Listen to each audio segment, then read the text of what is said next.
Hi, everyone, and welcome to this webinar on men, boys, trauma, and substance use. Many of you will know that this is part of our webinar series in our Trauma, Gender, and Substance Use project, and this is number 6. And we're very pleased today to be discussing this topic. Many of you have asked for more information and insight into what gender means for men and boys, and how we might apply those concepts in the context of substance use and responding to substance use. So welcome. We're very pleased to have well over 75 participants today and many more who registered. As usual, this webinar is being recorded and will appear on our website for the project in a couple of days. So let's get going. Our project overall, for those of you who are new here today, is to really aim to integrate trauma-informed and gender-informed, and ultimately, we hope, gender-transformative practices into the substance use prevention, health promotion, treatment, harm reduction policy systems in Canada. It's a mouthful, and it's big and obviously very broad. But we're well into our second year in this project, and we've had great success with well over 30 collaborators across 12 jurisdictions in Canada. So we're really thrilled at some of the impacts we've seen so far. Today, we're very pleased to have John Olive on Joan Batorf speaking to these issues around men and boys. And on the bottom, the usual suspects, Nancy and myself, just so you know who we are. So one of the things that we have over the years been thinking through is how you do gender transformative work in health promotion, especially with respect to engaging men. Because in the past, it's been very, very common when gender has been addressed to focus only on women and girls. And we certainly want to maintain that focus and, in fact, step it up. But we've realized along the way that because of gender relations and other interactions in society and in life, it's really important to get men and boys on board in certain ways as well.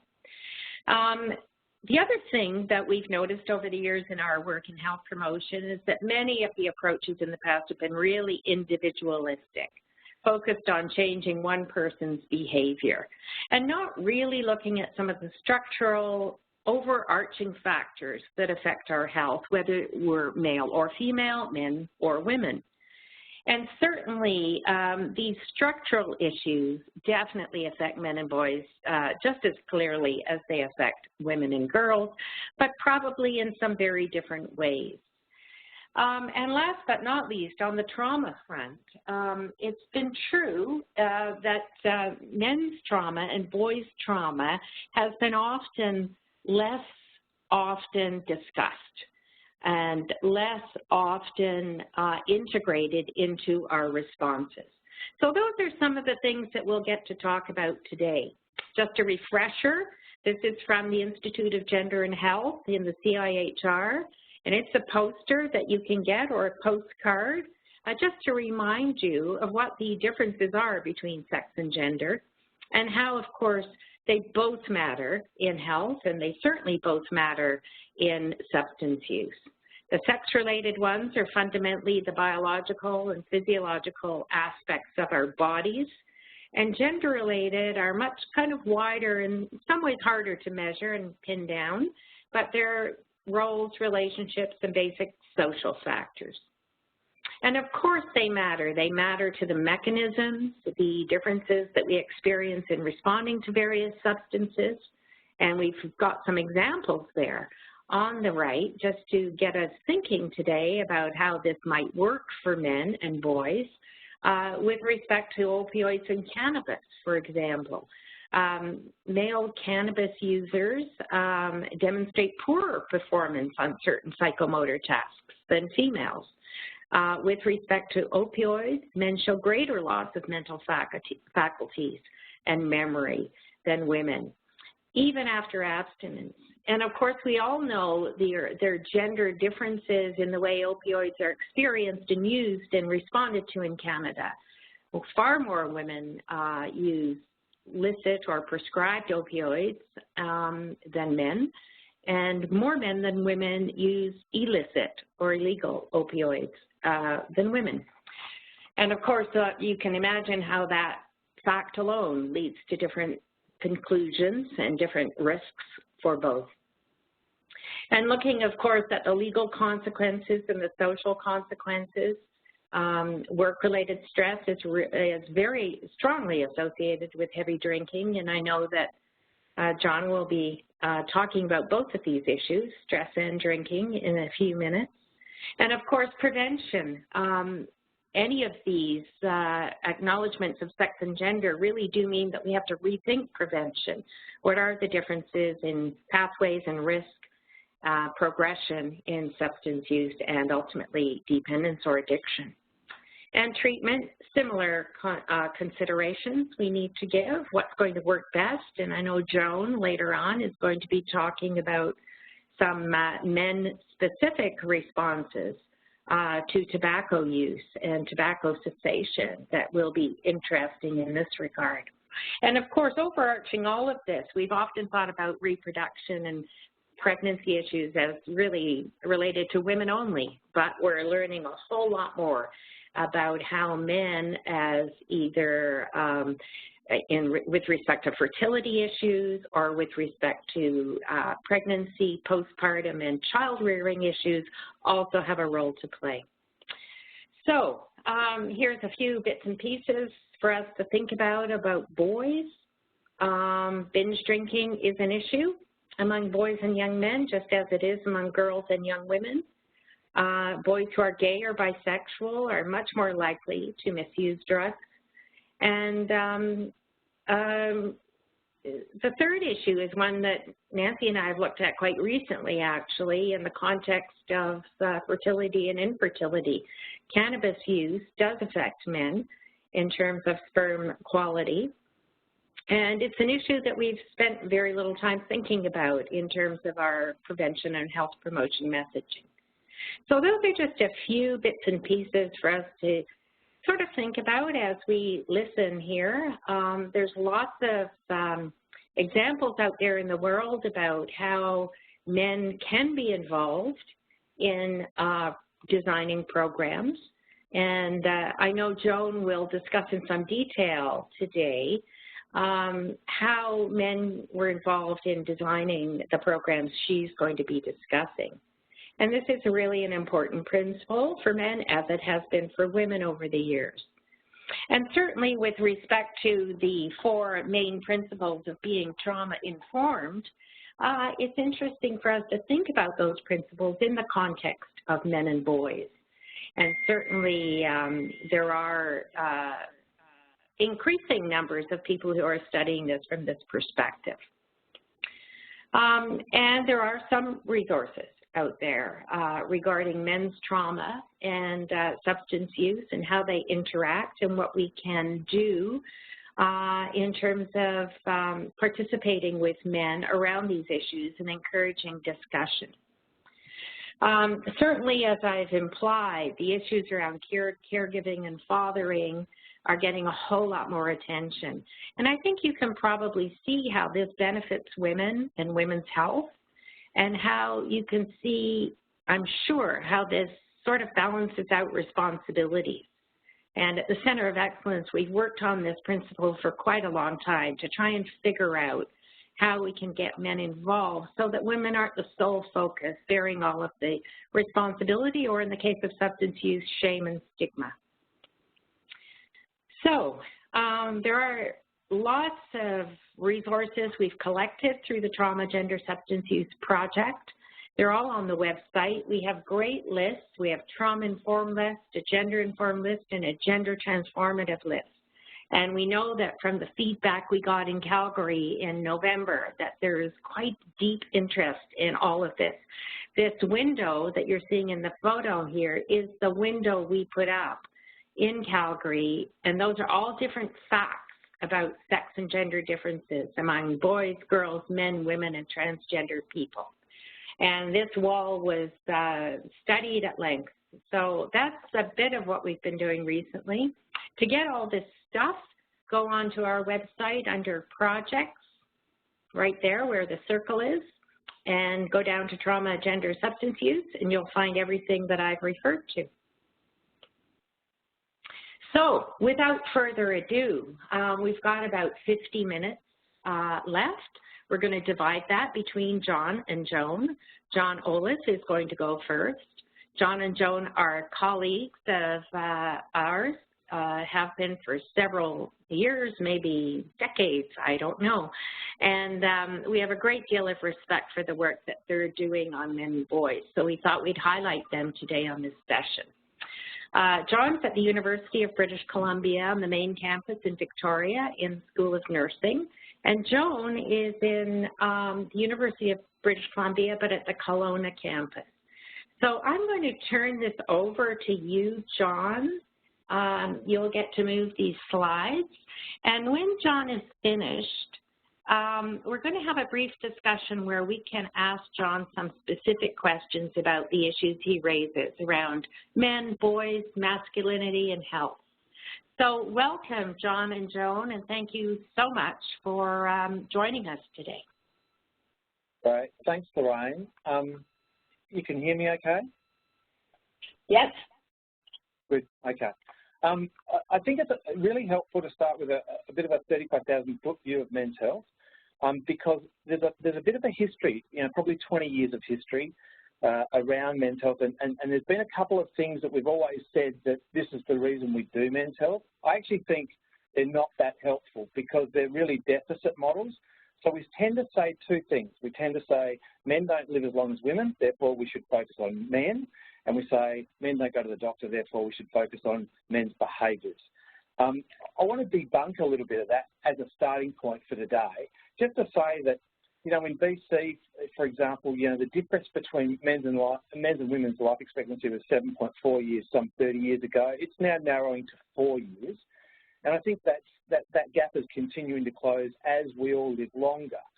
But I think what's really more interesting is to think about what that disparity is about, what that difference is about. And if you look at it, it's about cardiovascular disease, it's about suicide, it's about motor vehicle accidents, it's about infectious diseases, most often HIV, and liver failure, most often secondary to alcohol overuse.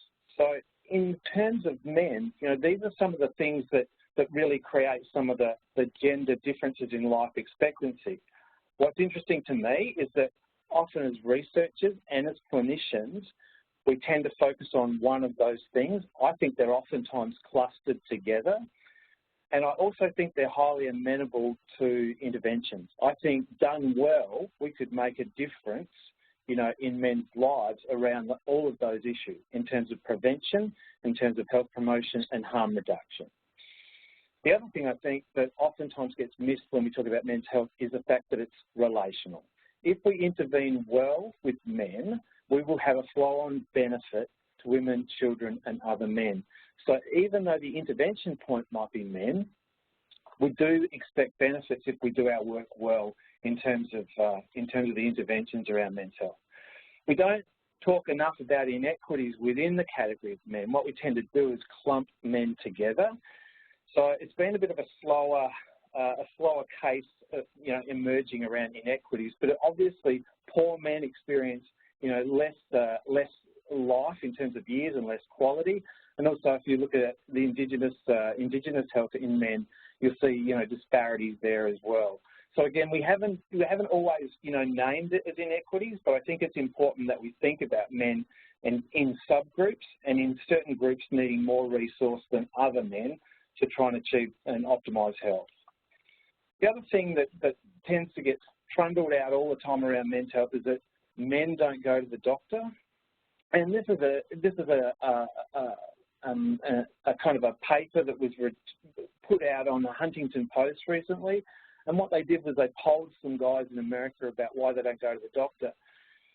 It's interesting, down the bottom you'll note that actually 52% of the male respondents said nothing would keep them from making an appointment with the doctor. So what they do is they report 48% of the sample, and then they tell you the reasons why the men won't go to the doctor.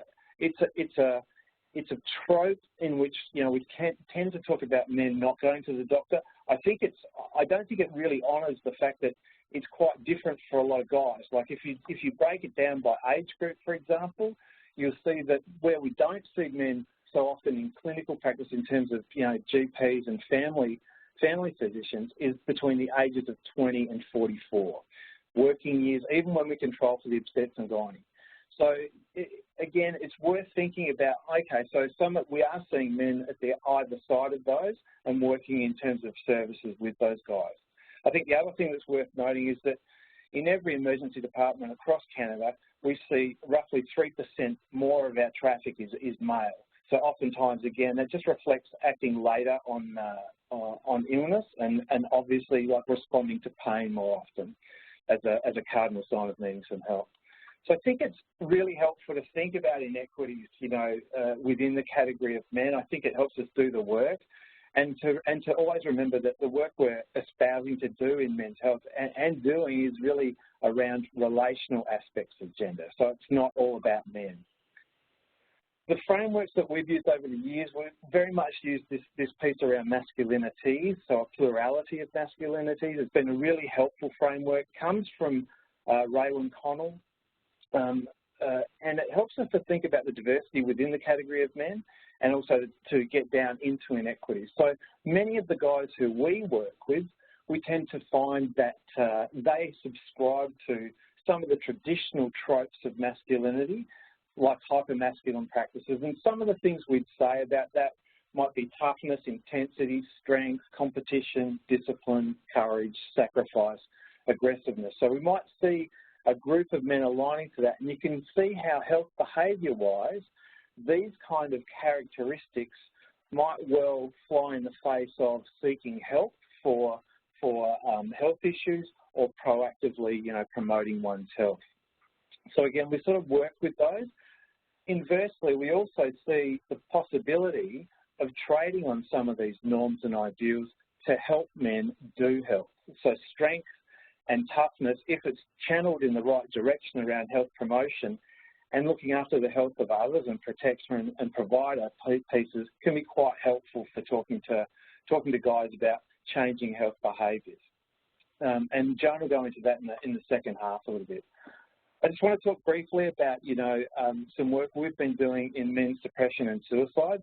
We were struck by a discordant relationship between depression and suicide in males, it being that men are diagnosed with depression at roughly half the rate of women, yet they suicide at 3 to 4 times the rate. I'm not suggesting the only route to suicide is depression, but we do know that it's a major risk factor. And so what we became interested in is that kind of that black box, that piece between depression and suicide to try and understand better what the issues are for men in regards to thinking about how we might work with them. We know that guys are very, very much, they have low literacy oftentimes around depression and suicide, and men often have very high stigma rates, self-stigma. In fact, when we published these couple of papers, one of the major findings was that men who had experience of depression and suicidality, they were the highest in terms of stigma, self-stigma on themselves. So we deal with a lot of destigmatization work in the work we do to try and help guys, you know, think about ways forward to you know, getting help or self-management, effective self-management. One of the things we've done is we've offered men who've experienced depression plus or minus suicidality, offered them cameras, invited them to take photographs to talk about their experiences, particularly around those issues, those mental health issues. And I'll share with you briefly the findings from one of those studies today. And in terms of, they take the photographs, then we interview them. So we're borrowing from Wang, who did some great work in women's health around photo voice. And we've been using this for about 15 years with men, and the method is so robust with men, and I think increasingly as cameras become, you know, part of our culture and our IT and our phones, etc. Just to say, when we asked the guys to take photographs, we worked with them around, you know, thinking about injury, and I'm glad that Lorraine mentioned it at the front end. a lot of men don't talk about injury, and it is very interesting. Literally every one of these guys, there's around 30 guys that we spoke to with the cameras and their photographs. All of them experienced what I would class as probably adverse childhood events. And oftentimes they hadn't necessarily spoken about those events to other people. So you see here from a 21-year-old young man, he says, it's kind of what happened to me. For a while it feels like, yeah, you're useful, you're doing good, and then it's just eventually you might just end up abandoned. You're going to be abandoned. And he's referencing, you know, a breakup of his parents, but also a breakup in his own first kind of relationship. And he's signalled it with an abandoned building there. I think, you know, again, injuries aren't spoken enough about when males. There tend to be a lot of shame involved, and so they tend not to talk a lot about it. The second I is interiority. So when a man's got a problem in terms of mental health, what we've found with these guys with their suicidality is that it was driven very much inward. And so they'd ruminate on the problem, but they would also look for remedy within that. And I think this is a lovely quote from a 31-year-old South Asian Canadian man, where he says this is a combination lock, and it really shows a physical example of how you can get locked down, locked into your thoughts, thinking that there's never any light at the end of the tunnel, or things aren't going to get better. And then that's when you get locked down. That's when you know you're very, very likely to commit suicide. When the lock is still open, you can see that there's hope, and you're less likely to commit suicide. So if you don't know the combination, then you don't know how to get out of the depression and the suicide. But if you know the combination, you're able to unlock. It's a wonderful example of how the interiority is really trying to muster a remedy for this guy. And it was the same for many of the men that we spoke to. The hardest part of this, though, was that most of those guys had gone through significant substance use as a way of self-medicating. And oftentimes for long periods, and often gotten into patterns of addiction and overuse. So again, trying to find remedy, but also trying to look for some respite from some of the feelings and some of the affect that was going on for them. And finally, the third I is around isolation. And we know that isolation is one of the biggest predictors of suicide in men. And this is an interesting one from a young guy, 28-year-old Eric, and he's actually driving home from work. And I think what's interesting about this particular quote is that it's a guy who's at work. He's quite connected. He has friends and colleagues around him, but he's profoundly isolated. And I think it debunks that myth of, you know, the lonely guy in the corner being the socially isolated one. And he says it brings out really, really negative feelings when the sun sets and I'm in my car and I'm about to go home. It feels like everyone's separated from the world and you're just all by yourself like an island. When I was feeling suicidal, that's my darkest time, when it gets dark, when it's light and it starts getting dark and nobody's outside. It feels like you're the only person on earth. It's a feeling that's so unbearable, you just want to get rid of it, rid of the feeling forever. So again, many of the guys, you know, talked about, you know, being isolated in profound kind of ways. I just think it's a great reminder that sometimes, you know, guys they can look connected, but they're not. The full study is available. We just released it this year within the American Journal of Mental Health. It's a nice look at, you know, sort of some of the issues. And I think in terms of today, thinking about how substance use is connected to so many other things within a man's life. So we often talk about a recursive relationship, whereas, sure, the substance use might be driving the depression, but also it may be a treatment of the depression as well, and indeed suicidality. Most of the guys we talked to about suicidal thoughts were profoundly fearing those thoughts and had significant issues with them. Obviously, there's other theories around, you know, suicide, and I really like Joyner's one here. I think what's clear around this for today is to think about, you know, perceived burdensomeness,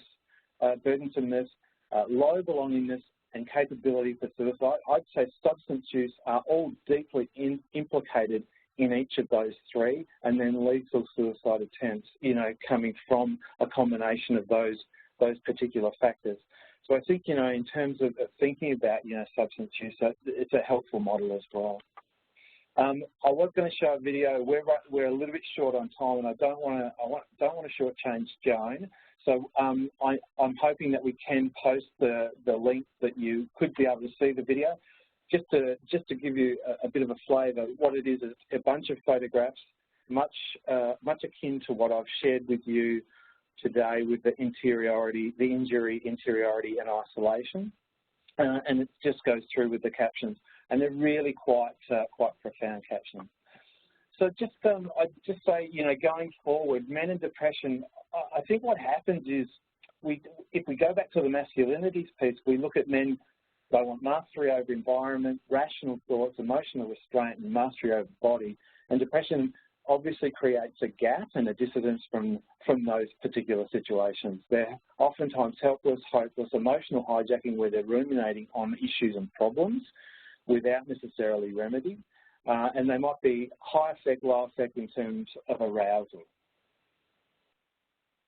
Of course, the problem, is intertwined, as I mentioned, and we often talk about gender-sensitive designs and strength-based approaches. Because these guys are so stigmatised, we're often needing to talk to them about what they do well and finding, ways to work with what capacities they have. And so we often, talk to them about, specific strategies that draw on their strengths. Finally, I just finish off just to say a couple of things about, some work that we've done over the last sort of 4 years in terms of inequities. The Still Here project was one that I've kind of talked to a little bit in terms of the injury, interiority, and isolation, where we've asked guys to take photographs. We've just started that. We've completed that study also with a focus on gay and bisexual men.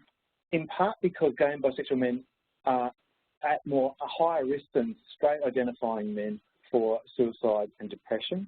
And so we used the same methodology and developed some terrific work around their experiences to try and destigmatise the issue and help us talk at more length about, some of the issues involved for gay and bisexual men. The Contact Unload one here, we work with military men who are returning from Afghanistan, and they've put on a play where they demonstrate reacclimatising to civilian life.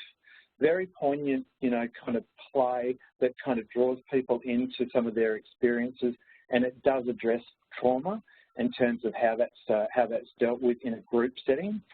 The Heads Up Guys here with the Better Starts here, it's a website. It's for men who experience depression. There's been over 400,000 unique users of this website in the first year of its operation. And there's a PHQ-9 that we run on there, which is a depression screening tool, also with 3 externalising symptoms. And we run that on there, and that's been filled out by more than 50,000 men. So when we talk about anonymity and stigma, the online pieces have been quite helpful for us as well. The Veterans Transition Program, down on the bottom right, again, working with military in a group-based situation, and we recruit the men into that space by saying, you don't have a problem, but the men within the group could really do with a hand. And, of course, the military piece works in well with that, the camaraderie and having your mates back. This one, too, the middle one here at the bottom, men's sheds, often attracting older men, unemployed, going through transitions such as divorce and bereavement into a space on a volunteer basis, and has worked quite well and has had slow growth but can be helpful for many older men here in Canada. It's been far more popular in Australia, but we're still working with that model. And the Dudes Club, who's downtown east side, works with disenfranchised men predominantly of Indigenous background in the downtown east side, but has also extended up to Smithers and Prince George and on reserve at Morristown in a model where it's peer sharing and support, or mutual help, I would prefer to call it. Again, I'll just sneak through very quickly here, just 10 concluding words. I'll cut it down to 7.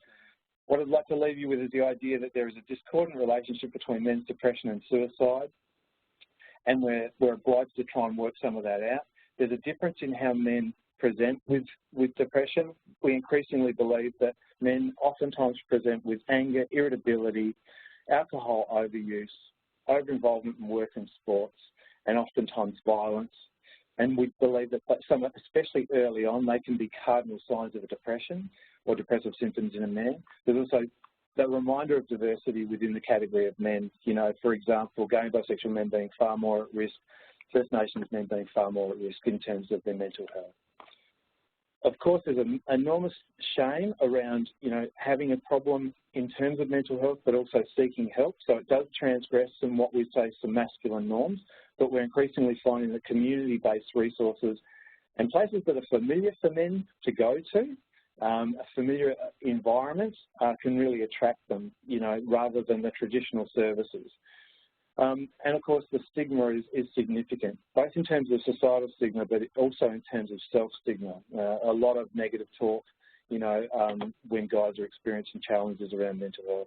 And of course, the social isolation. And just to reiterate that it's not always the guy in the corner who's by himself. Oftentimes, these guys can look connected. I won't belabor these. We talked about injury, interiority, and isolation.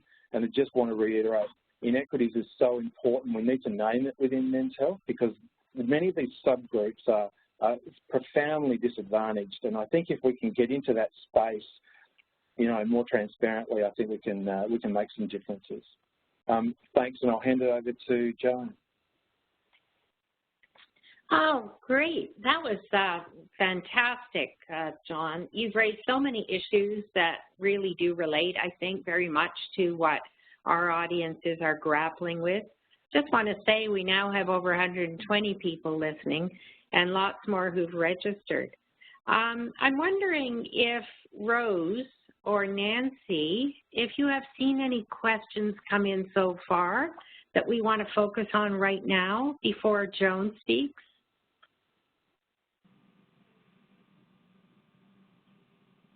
Anything, Rose?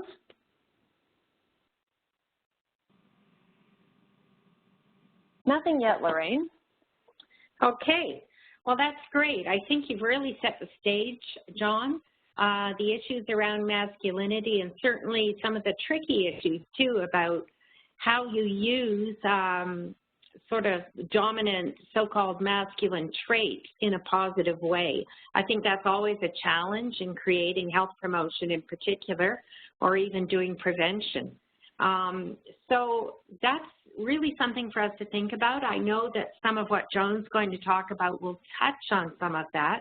So maybe if all the participants can still send their questions in, Rose will watch them, and we'll be able to generate some questions, I hope, after Joan has finished.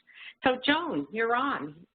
Welcome, and thank you for joining us as a speaker today. We really appreciate it. Great, thank you.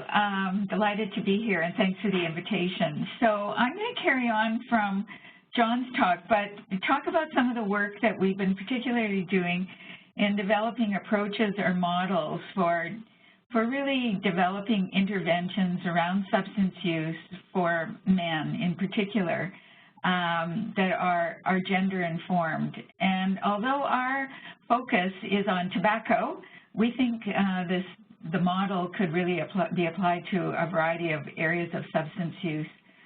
And we're particularly interested in tobacco because we were doing work in this area, and one of the things that we noticed was the fact that regardless of age group, as you can see in this graph, the number of males smoking compared to females is higher at every age group.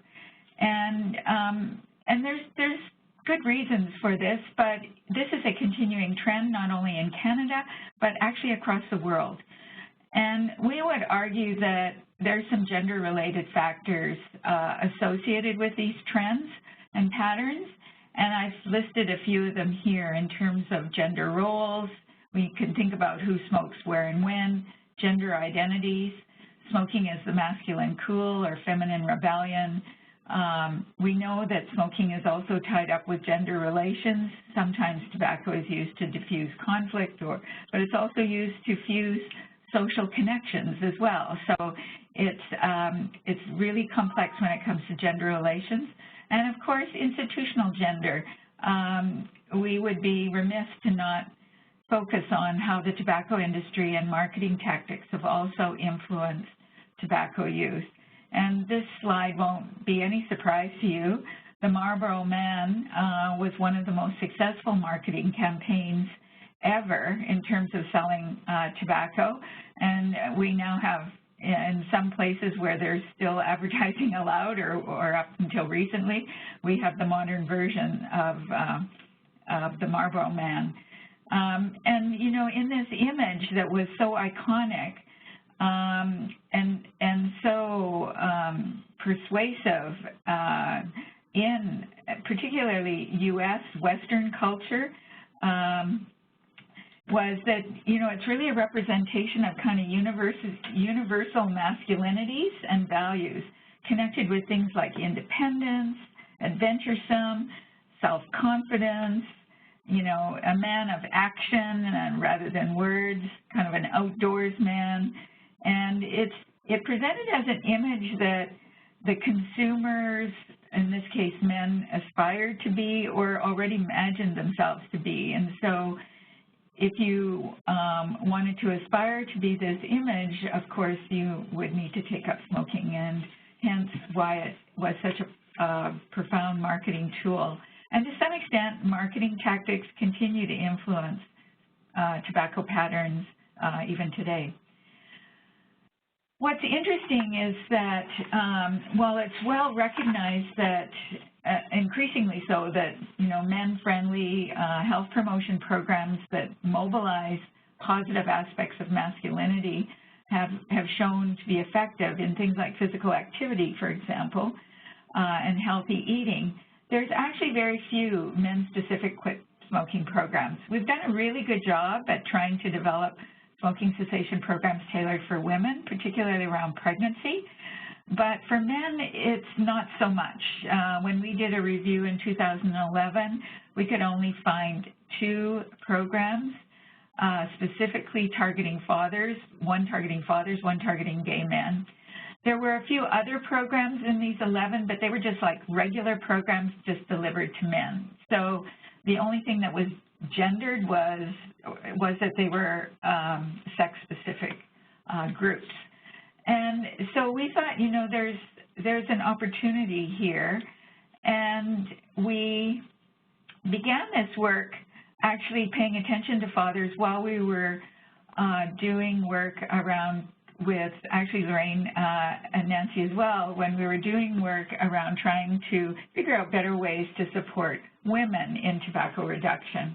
And I understand some of you are familiar with some of this particular booklet and perhaps some of the other work around this. And one of the interesting unexpected findings was that we started to interview fathers about how they might support women in their efforts to quit smoking at this time, and realized we were talking with a lot of men who were smoking. And as we began to puzzle about that, why they were not also quitting at the same time, we began to look at the literature around fathers and smoking, and we realized that this wasn't unusual. Actually, few men do reduce during their partner's pregnancy.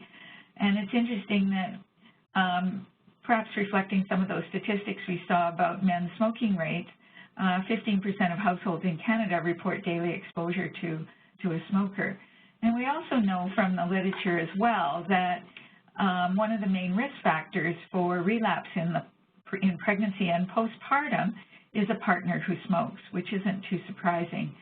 So, of course, one way we could support women's smoking cessation during this time is actually to focus on fathers, and yet we haven't done that. And it appears like there may be a teachable moment here, because as we spoke with fathers to try and understand their smoking patterns, we began to hear them talk about the importance that they held around becoming fathers. And we began to see and understand the shifting masculinities that occurs at this time, where men begin to shift into these, from these independent, risk-taking modes into more provider, protector roles associated with fathering. And especially today, when fathers are more and more involved with their children, because both partners are working and other social changes. And so with that increasing engagement, we learned from fathers that they were really, really wanting to be great fathers to their children and ideal fathers, and that this was prompting some stronger motivations to look at their smoking cessation for the first time. And I thought it might be interesting if we have time, and I think we do, maybe we could put on this video of David.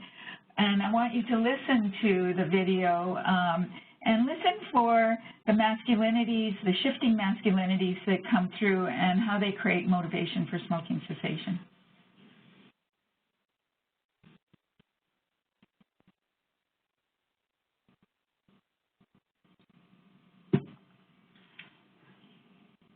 And I think the video is just coming up now, so hopefully this all works. We just need a little sound. There we go. This winter, before I actually quit smoking, I started a new job working with a friend of mine, and there's a group of 4 people, including me, and we all smoked. And I started working with them in the wintertime, and they were really giving it a real good shot at trying to quit smoking. And there's the 3 of them who they'd come to work without a pack of cigarettes with intentions of not smoking that day. I always said, okay, well, yeah, I'm going to really try with you guys. I'm going to try. But the whole time in the back of my mind, I'm thinking, I am not going to be able to come to work without a pack of cigarettes, because it just goes hand in hand. You go to work and you bring your smokes and you make sure you have them before you start your day. I didn't think I would be able to quit. Like, they were trying really hard, and they today are still smoking, whereas I found what I really needed to find was the thought of my family, and that's what really drove me to quit smoking. It was thinking about Mason and the disappointment it would bring on them if I didn't quit. I knew I had to quit, and it was just a matter of time, so I finally picked a date, and I successfully quit smoking.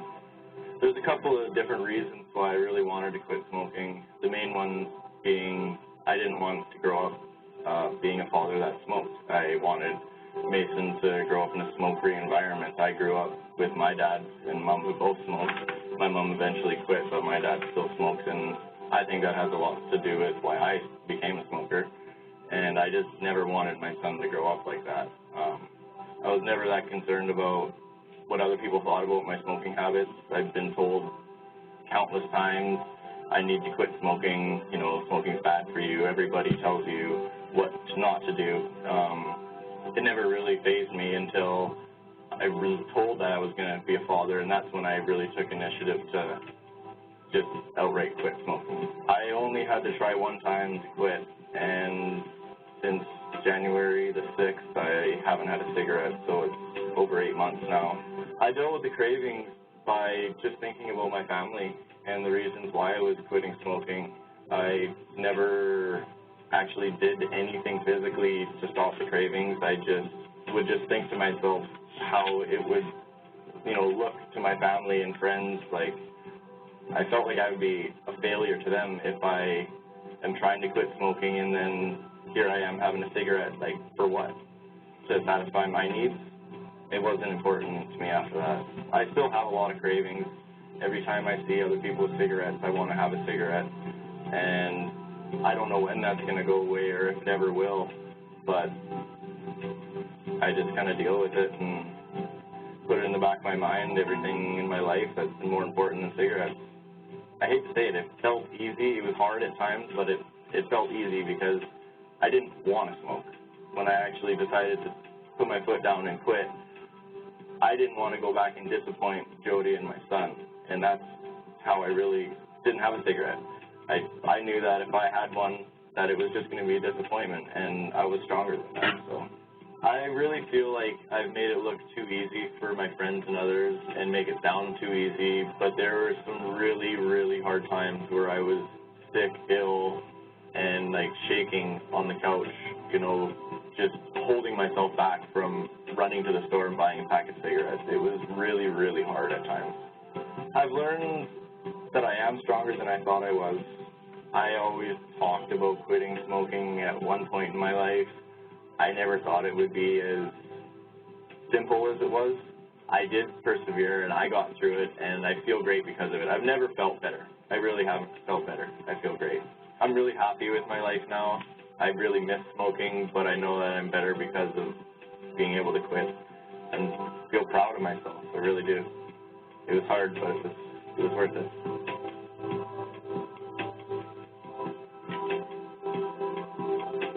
That's great. Thank you very much. So I hope that you noticed in that video how much this transition to fatherhood and the shifting masculinities and making change for other people, in particular his son and his family, was such a strong motivation. And you can hear how he was using his masculine strength as well to support this change. And so really, if we could figure out how to support fathers' cessation, it could have real benefits for the whole family as well as for men like David as well. So I'm assuming I need to advance here until we get to the right slide, I'm thinking, but I'm stuck. It's stuck. So maybe Doug can fix the slides for me. So the question is then, how do we support fathers in quitting smoking, and how can we develop programs that will really work for them? And so our model was to actually go back to fathers themselves and to create some design space for developing gender-sensitive approaches. I'm having trouble getting back to my slides, Doug. Maybe you can help me. Thanks. Yeah, I'll have them back in just a moment.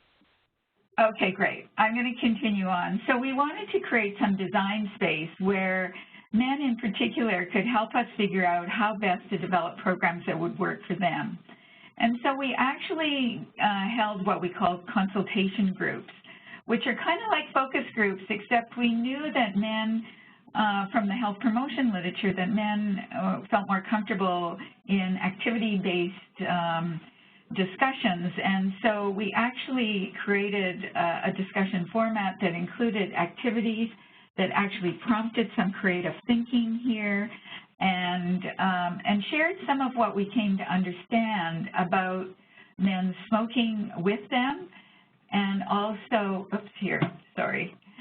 and also provide a space for them to really work with us to develop something innovative. And in this case, we actually had some activities around some puzzles as a way to talk about how we're puzzling about figuring out the best ways to support men. And we wanted to actually, through these consultation groups, actually in some ways test some possible strategies as well, which ended up being quite effective.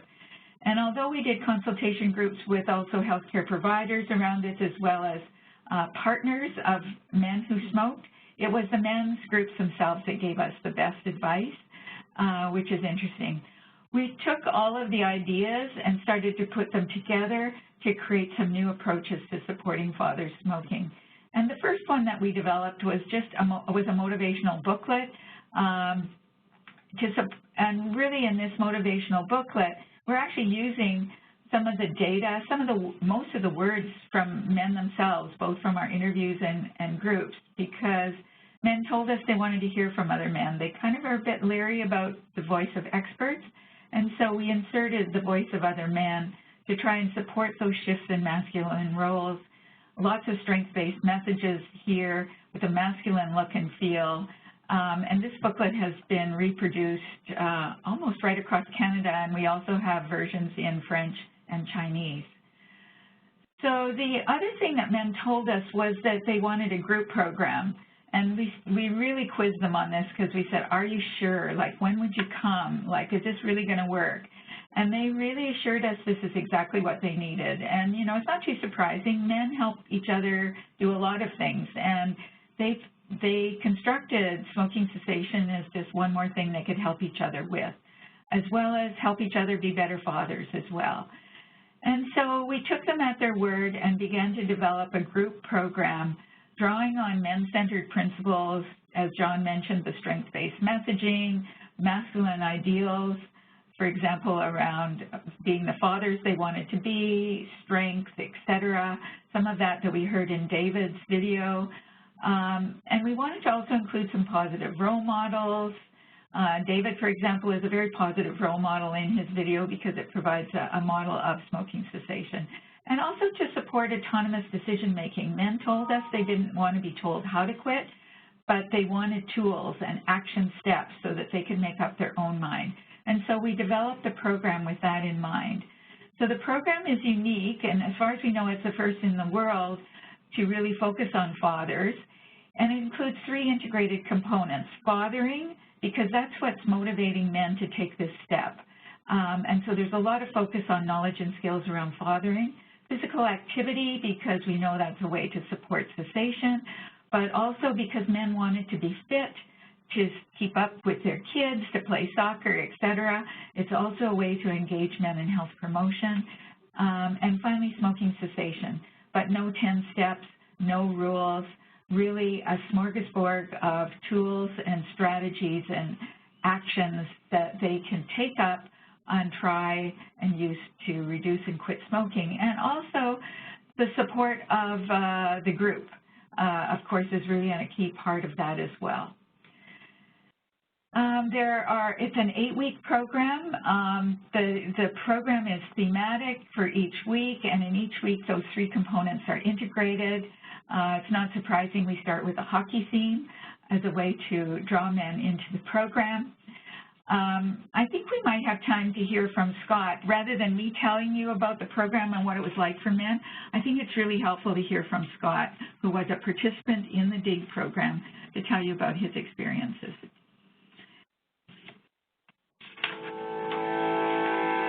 You know, your whole life changes when you become a father. People tell you you don't know what it's like until you actually have kids, and normally you brush it off. When you actually have kids, you understand. You know, there's a whole new level of love that you've never really experienced before, and you really get to experience that when you have children, and it's amazing. I've been smoking since I was about 14, 15 years old, I believe, somewhere around there. So it's been a while. I'm 27 now, and I hate cigarettes. I absolutely hate them. I've wanted to quit for a long time. I've tried somewhat successfully in the past to quit smoking, and for one reason or another, something happens, you get stressed out, I always seem to go back to it. When I was younger, when I was in addictions and stuff like that, it really didn't bother me as much, but after having children, you know, the idea of not being around for as long as I can be around to see my kids grow up, to see the men that they're going to become, that's a terrifying possibility, you know? Like, I don't want to risk that. You know, my kids mean the world to me. I would never want to limit my opportunities to see them grow to be the amazing men that I know they will be. I think my kids have benefited from me being in the DIG program. I feel like I'm more open to going out and doing things, like in the community. Me and my wife take them out and we go to parks. We go out and we play, we exercise and stuff like that. And, you know, I think my whole family has kind of benefited from it. Like, we're just more active and more close-knit, I think. My advice to anyone who wants to quit smoking is don't give up and don't get discouraged, because you're going to trip, you're going to fall down, there's going to be that time when you can't take it and you need to have a smoke, or, you know, you're going to break. It happens to everyone. And it's like anything in life, you know, if you stay motivated and you stay on point and you have that drive, if you really want to, just keep trying, and eventually you will get it. Yeah, I'd just like to say thank you very much to everyone that brought the DIG program together. It's been a fantastic experience, and it's truly impacted me, and I hope it goes and does great things for other people.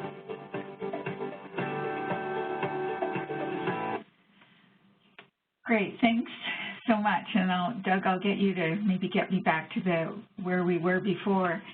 The men really loved the program. They didn't really want it to stop, and we've actually got some really great cessation rates at about somewhere, depending on the group, between 40 and 50%, which is really amazing. We've piloted the program with some Indigenous men, with some Indigenous facilitators, and we were very pleased with the results of that. And it was so successful that the First Nations Health Authority have funded us to develop an Indigenous version of Dads in Gear.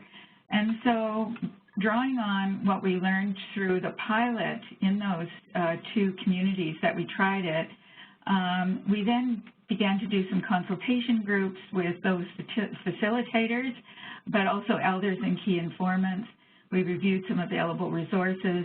We developed some program prototypes based on that, and then went back to Indigenous men to pre-test those again in consultation groups. So again, using a very similar model of going back to potential users and saying, you know, are these the things that are going to work for you and men like you in your community? How can we improve them? And based on that, we have designed a Dazindir Indigenous program. And again, I encourage you to go to our website to look at some of the resources that we've developed there. Again, they're very much infused with various masculinities, but also Indigenous cultures. This program is 10 weeks long. That was on recommendation of nearly everyone that was involved. And as you can see, again, very much the themes that would resonate with men.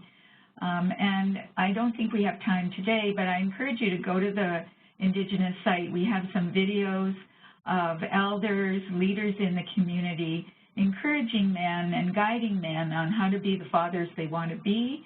And in this particular video with David Archie, instructing men about the differences in use between ceremonial tobacco and commercial tobacco, and how they can use their own strength to teach their children about those differences and use these products knowing about their appropriate use and the importance of their role in communities.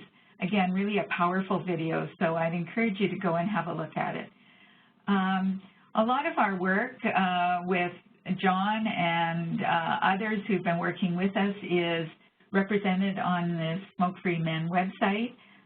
We've developed some other resources as well for men around tobacco use, so I'd encourage you to go and look at some of those resources. None of our videos are scripted. They're really conversations with people.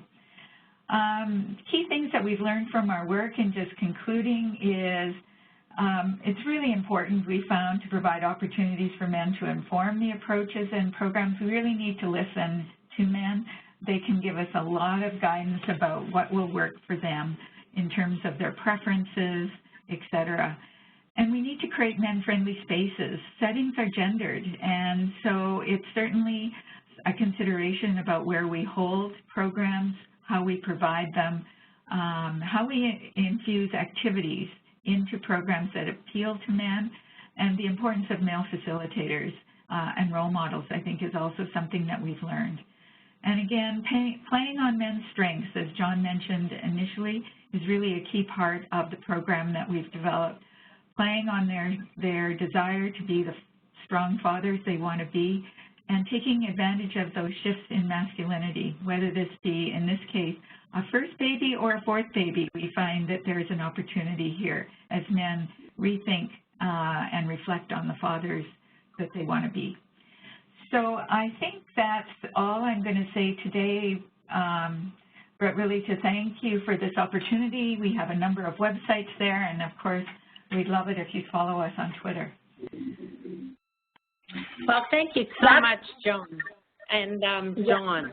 And I'm wondering if we could have one question. Any burning questions that you see there, Rose, coming up? Well, Lorraine, I think, you know, there's lots of interest as people have been thinking through. And you know what I noticed most this morning was that Joan really talked about spaces that they've been able to create, engaging men in face-to-face settings. And John really emphasized the interest in online connections, the 400,000 people who've accessed the Heads Up site. And I think, you know, for me, that's really one of the most interesting things of all the things that have been said today, is really you know, thinking through how do we and where do we connect with men in ways that are really tailored to